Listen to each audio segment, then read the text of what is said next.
Please welcome Dr. Bob Bonar, the Gordon A. Friesen Professor of Healthcare Administration and Director of the Residential Master of Health Administration Program at the George Washington University Milken Institute School of Public Health. Good afternoon, everyone. We are glad you've joined us for the 18th Annual Young Alumni Speaker. It is my distinct pleasure and my honor to get to introduce to all of you our Young Alumni Speaker today. Mayley Hunt is the Chief Operating Officer for Residential Services and Administrator at LiveWell in Wallingford, Connecticut, where she oversees the operations of a continuum of care. Prior to that, she worked with Hartford Healthcare Senior Services as Executive Director, where she started as an administrative intern back in 2012. Mayley earned her MHA at the George Washington University's Milken Institute School of Public Health in 2016 with a focus on long-term care. And in fact, she is a double grad of GW, having earned her BA in Sociology with Public Health in 2013. Mayley is a licensed nursing home administrator and has served as a policy and advocacy intern at the National Consumer Voice for Quality Long-Term Care. Last year, she presented at the Leading Age National Conference in San Diego, and the title of her topic was Lean in Long-Term Care. And just last month in November, she was published along with her former Hartford Healthcare team in the Collaborative Case Management Journal. Her passion lies in helping connect the dots for people throughout our healthcare system, particularly for our elders and their families. Navigating healthcare is not easy, even for those of us who are well-versed, let alone people in crisis or trying to plan for their own or their loved one's future. However, Mayley can influence, advocate, and educate professionals to remember this population when they are creating care models, drafting policy or regulation, and structuring reimbursement is paramount to her. Ladies and gentlemen, without further ado, Ms. Mayley Hunt. Thank you so much for that wonderful introduction, Dr. Bonar. I am so honored to be here and to be following the fabulous speakers of this morning. Now, I want this talk to be a little bit interactive for us. It's the end of the day. We had a lot of fabulous information this morning. And I really want us to start with something that might make some of us feel a little uncomfortable or be a little unorthodox when we think about how things are normally structured in our GW MHA classes. And it was for me too, until recently. We're going to start with a mindful moment. And so I'm going to encourage all of us to, even though we're apart, be together in a few deep breaths right now. And take the time to forget the emails you read on your break, forget the text messages that came in. Really remember some of the things that Dr. Powell taught us about how we can be accomplices and not just allies. And internalize programs and ideas that we learned about today, like the HEART task force happening from one of our previous speakers. So really think about some of those things that you might take back to your team after today. And let's all be grounded in the fact that we're together in this moment and take a breath so that we can feel connected. Now that's something that feels much more powerful when you're in person together, but I wanted us to have that connection, even though we are all across the country and possibly across the world. There's something really special when you're in a day that's just hectic and you feel chronically 3 minutes behind and you run in and you're maybe apologizing for being late and trying to get in the headspace to be in the moment for your team and the topic that you're about to delve into. And when you take the time to pause with the people that you're with and have a breath together, it can really change the whole tone of the meeting and really help people be in the moment. And I think now more than ever, there's so much important work to be done that we need to be in the moment and connected with those that we're with so that we can combat some of those heavy topics that we talked about earlier about how we can be anti-racist or how we can help those health inequities be more balanced for the people that we're serving and crusade against that. Now, what about long-term care? So this is a little bit of a different topic than we've been talking about today, but a common theme is that I am going to link it back together with the COVID-19 pandemic. And so I really want you all to think about what you see when you hear the words long-term care or nursing home. I would bet it's things like bad smells, dingy hallways, maybe people in wheelchairs. And I would go as far to say that it's probably not a space that you're ever hoping to one day live in. I don't think there's really anybody that says, when I get older, I want to live in a nursing home. Now, in the last 9 months, there has been even more negative press and negative connotations around nursing homes and the COVID-19 pandemic. My fact of the day is that about 1% of our population lives in a nursing home, yet 40% of all COVID-related deaths happened in our country's nursing homes. To me, as a nursing home administrator, that's terrifying. And over the last 9 years in this field, some of the lessons that I've learned leading up to this pandemic have been what have prepared me to be able to handle and be resilient and still focus on my well-being and the well-being of my team during this time. And I think that one thing I want to make sure that all of the students and fellow leaders on this webinar realize is the importance of that resiliency and well-being and how self-determination can be prevalent and fostered our whole life through. Up until this point, I've had 2 truly defining moments in my career. One is happening, as is happening for most of us, and is this COVID-19 pandemic. The other happened about 1.5 years ago when one of my team members that I was very close with had a heart attack at work. And the heart attack happened in a very public area in front of me and my team, some of our residents. That's what we call the seniors that live with us, and some of their families. And unfortunately, he passed away. And in that moment, watching someone who's not much older than you pass away in front of you was very traumatic.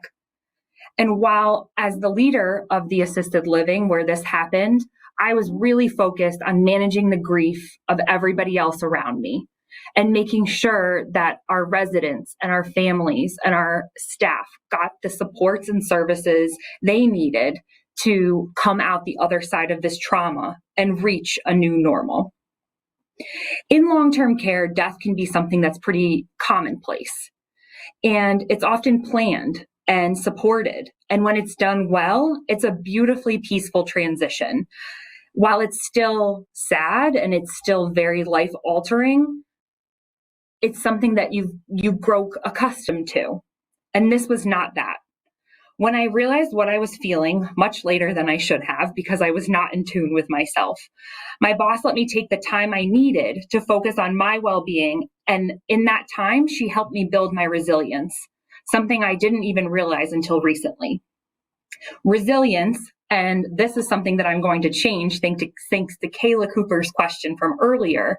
I was going to say it's not a word used readily, yet I was honored to hear it used so many times today. And it's something that we don't always notice it when it's happening. We don't say, oh, this is a moment, I'm being resilient right now.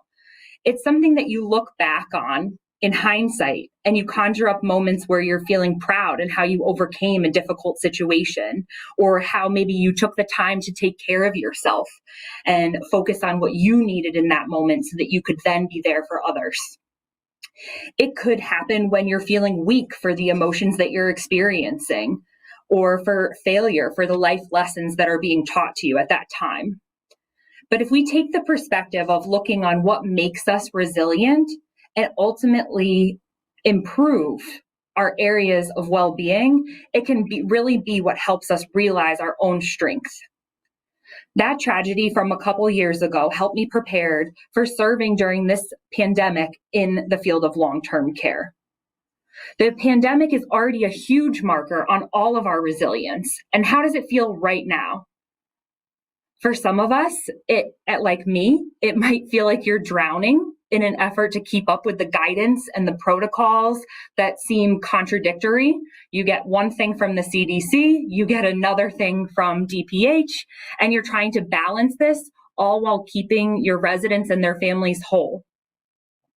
For others, it might be the sadness of moments missed out on, whether it's with families or holidays or postponed weddings. And I think that it's so important to realize what's happening now so that we can be prepared to be resilient on the other side of this. When you look back to March and you see where you've come from, I can guarantee you've built resilience, perhaps knowingly and perhaps unknowingly, and how we as leaders and future leaders can shift our perspectives to hone in on resilience and help it grow and not just be an accidental occurrence is what's going to make the difference between strong teams and the best teams. I was lucky enough amid this pandemic to be crazy enough also to take a position as the COO and administrator at LiveWell. It's an organization in Southington, Connecticut, whose vision is literally to advance well-being and build resilience. This was something that caught my attention. LiveWell is a nursing home and an assisted living campus that specializes in dementia care, and we have a newly founded institute and a rich community-based services component. Before starting in September, I'll be transparent. I never thought of the word resilience or how it could be fostered and emphasized in my own well-being. It was something I'd just done and been calling stress management or work-life blend. Taking the time to work out or spend time outside or know when to put the iPhone in the drawer and shut the laptop. All of those are moments where we're focusing on our well-being and building our resilience for that next thing. Before this pandemic, my role, like many of you, focused on employee engagement. And while many of those initiatives tiptoe around this idea of well-being and resilience, they often don't name it for what it is. Growing a culture of resilience and fostering well-being does not stop with ourselves. It really cascades on to those that we serve. One thing that's unique and probably my favorite thing about long-term care is that we get to foster meaningful relationships with our clients. And for us, we call them elders or residents. Often, these people live with us or we visit them in their home. And it's a longitudinal relationship that can span years and can span generations of families. You truly get to see your mission and vision evolving in front of you. And most importantly, with your input and their input combined. Historically, long-term care is known for being very regimented and very regulated. It is notorious for things like everyone waking up at the same time or large group programs like bingo. And hopefully if you're in long-term care and you hear large group programs like bingo, it makes you cringe still, like it does me. Thankfully, all of the communities that I've been lucky enough to work for and learn from and tour at crusade against this mentality and this groupthink for their elders and really empower people to focus on this resident-centered care. And if you're going the next step, it's that empowerment of involving those residents in their choices. So, where am I going with this? Take a look behind me, this beautiful painting. When I was coming to LiveWell, they asked if I'd like this in my office. We were on Zoom and I was changing jobs to become a nursing home administrator in the middle of a global pandemic that was killing people in nursing homes. I wasn't sure exactly what I was doing. And when they asked me what art I wanted, it was probably the lowest thing on my list. And I said, sure. So cue showing up and hearing the story of this painting and seeing the light on people's faces as they told me this story.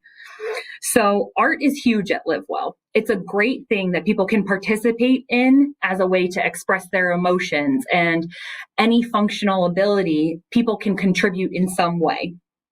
This specific painting was created by the members of our Adult Day Center. They wanted to learn about Jackson Pollock. And so on their own, they learned about his style and his techniques and how he applied the paint to the canvas and what his thoughts and emotions were. They truly dove into his life and they learned how to make his creations. So this was all self-directed. And when the team tells me this story and their faces light up, and then they go on to tell me how this group of people were so enamored with their learnings from Jackson Pollock that they then wanted to teach his style to the other residents. And if you recall, I mentioned that this is a community that really specializes in dementia. So we have elders and residents with dementia learning about Jackson Pollock together and creating masterpieces like the one behind me. It's really powerful. And the fact that the team and the elders created this together and the employees that work here know enough to take a step back and say, not that they can't do this or that they can't create something, but really to say, how big of a canvas do you need? What colors of paint can I get you? And really make something of this for them. This was their way to self-direct. And we all do well when we self-direct, whether it's the how something gets done, or if we're lucky enough, the what or the why. I think we're all in the middle of a tremendous learning experience with COVID-19. There's isolation, there are limits on what we can do, and many times the tide of what's happening right now just kind of carries us along. For most of us, this is not normal. We generally have more say, more control. For people with dementia and people in nursing homes, that may not always be as true. They don't always get the luxury of choice. People decide what is best for them. The resiliency that was built during their life might be but diminished by people with the best of intentions. COVID-19 has made elders more isolated than ever, when they were already a marginalized portion of society. Yet if we as leaders commit to our well-being, commit to the well-being of our teams, and foster resilience in the face of these challenges, we can encourage self-determination in our work and in the lives that we serve. I recognize that this is the tip of the iceberg when it comes to touching on these topics, but I do hope that your interest is piqued and that you will look for more information on the intersections of resilience and well-being and what they can do for you as a leader and what they can do for your team. Perhaps there is someone interested in long-term care and realizing that there is so much more potential out there for new voices and energetic leaders to join us on this mission to change the life and lives of those that we serve. Now, I would like to end, before we go to questions, with a challenge for you to commit to your own well-being. It has to start with us as leaders, and we need to get in the headspace of opening up for those mindful moments and those deep breaths like we started with today, no matter how uncomfortable it might be. The internal focus on what you need to recharge and empower yourself will be what allows you to give even more to your passions. Please take a moment to think of something that you can do that would be positive to your own well-being. Can you be more physically active now that the days are colder and shorter? Can you resume learning on things other than infection prevention? Physically write something down that you would like to focus on, and I will wager that after a couple weeks of practicing that small commitment to yourself, especially in the darkest days of winter and this pandemic, that it will actually help open up your mental capacity for that next project or that next great idea. Thank you. Mayley, that was fantastic. And I think to one of your last comments, if some of our students listening today weren't already thinking about a career in long-term care, I am sure they are thinking of reevaluating that, having listened to your work and seeing someone not too much older than probably most of them in such an important leadership role at such a transformative organization such as LiveWell. Can you speak to how you decided to pursue this career in long-term care, and maybe some of those leaders along the way who influenced that decision? Sure, certainly. Thank you, Patrick. So I think I have to be transparent that I stumbled into long-term care on accident. So after taking Dr. Anderson's undergraduate class at GW, he's one of the few faces I can see right now. I wanted to make sure before I got my MHA degree that healthcare administration was where I wanted to go. And so I tried to get an internship before I applied to graduate school. And most places turned me down because I wasn't already in a graduate school program. And so there was a nursing home in Southington, Connecticut that took a chance on me.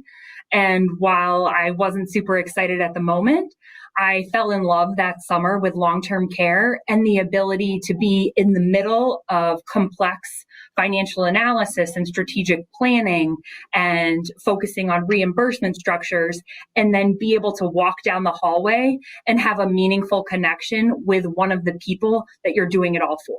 And I think that's something that's unique in long-term care from other sectors, unless you're potentially in like a physician group practice. If you're in a hospital, unfortunately, people hopefully don't live there. And the privilege of being able to serve in someone's home has just really motivated me throughout my career. And I think it's some of the fabulous female leaders that I've gotten to see in my prior roles. Before I came to LiveWell, every single one of the leaders in Hartford Healthcare Senior Services was a woman. And it was very affirming to be able to see women in those leadership roles and know that there was a place for me at the table.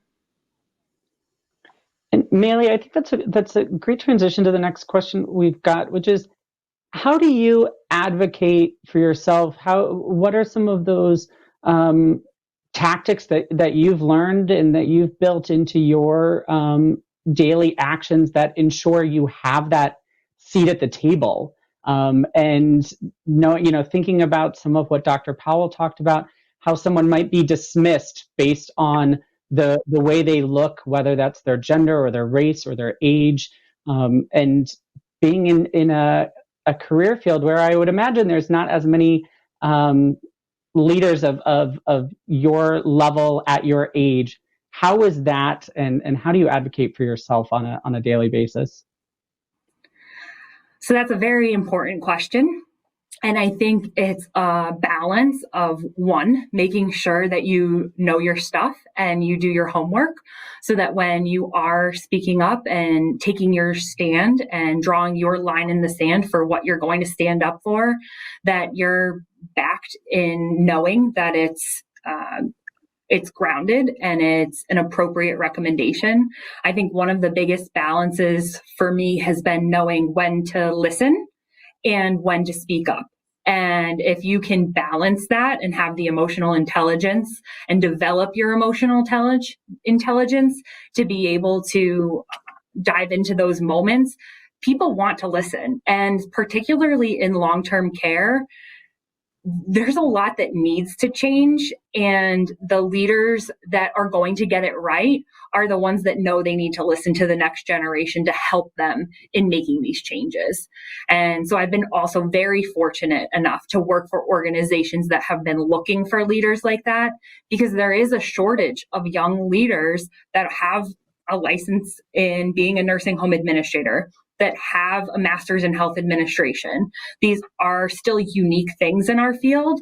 And so I encourage people, if they get those credentials, it actually really does set you on a nice path to be a leader at an earlier part in your career. And my two softball questions might have prepared us. I see Dr. Bonar, do you have something you'd like to add? I've got one more question for Mayley. I just wanted to reference the shocking statistic that Mayley covered earlier when she said that 1% of us are in nursing homes, but what was it, 40% of the deaths 40. from COVID-19. Do you think or see that that is going to lead to massive sea change in operations in these facilities? And if so, how? So that is the question of the hour, and it is happening around us. I know in Connecticut, there are a number of nursing homes that are closing as a result of the COVID-19 pandemic, whether it's the infection spread, unfortunately, killed most of their population to the point where their census was no longer sustainable. Or the fact that people are now going to be very scared to live in a nursing home type setting based on how the news is portraying what is going on. I would just like to add that not all nursing homes are operating the way that the news is presenting us. I am fortunate enough to currently be working at a nursing home that is COVID naive. I say that with crossed fingers. And what that means is that not a single one of our 114 plus residents here have had COVID-19 since the start of the pandemic. And that is incredibly rare. And it takes diligence, and it takes proactiveness, and it takes leadership that is ahead of the recommendations that the Departments of Public Health and the Centers for Disease Control are putting out. They are a step behind, and when you're a step behind in getting this information and not being able to provide the resources and the financial stability for the nursing homes to be able to afford the supports to keep the infections at bay and the disease at bay, then you're not going to be successful. And so I'll be intrigued to see how this vaccination rolls out, and maybe if our tactics can be slightly corrected in focusing on this population first, which I strongly think is imperative if there's any hope in turning around the tide in America's nursing homes. Thanks, Mayley. Mayley, to close us out, I think on that point you just made about the high rate of mortality, and congratulations on being COVID naive at your organization, but knowing that how do you build the emotional intelligence yourself and with your staff to really hold that sacred space for end of life care and not be numb to that reality of where you are? So I think that's one of those things that over time it can cultivate itself.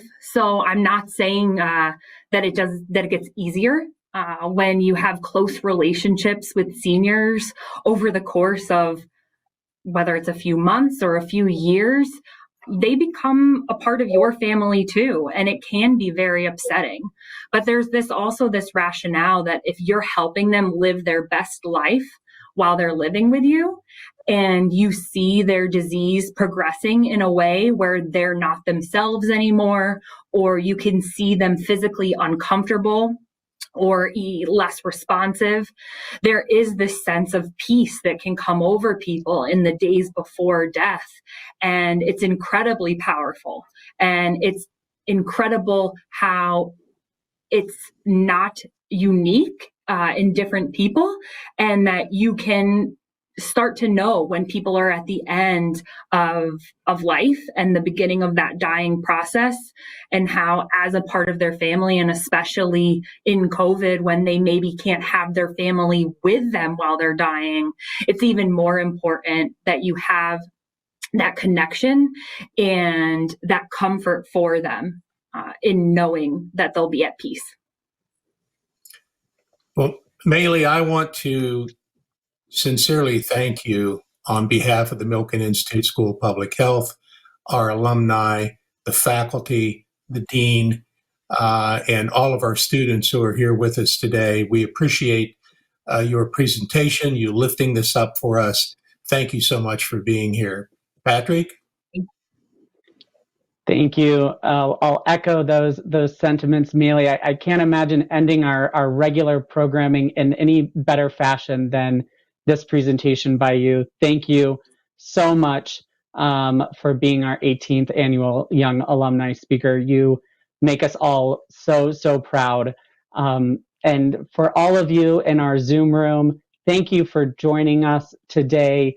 And we're going to keep the Zoom room open for a couple more minutes for conversation to be continued. For those of you who are registered for Howard Gershon's end of day programming from 4:30 to 6 o'clock, please check your inboxes for that link. And with that, I just want to thank you all for joining us today for our 30th annual Gibbs Oration, the presentation of the Frederick H. Gibbs Award in Graduate Education, the 14th annual COIL lecture, and this, our 18th annual Young Alumni Speaker. We look forward, hopefully, to seeing you in person this time next year. Be well.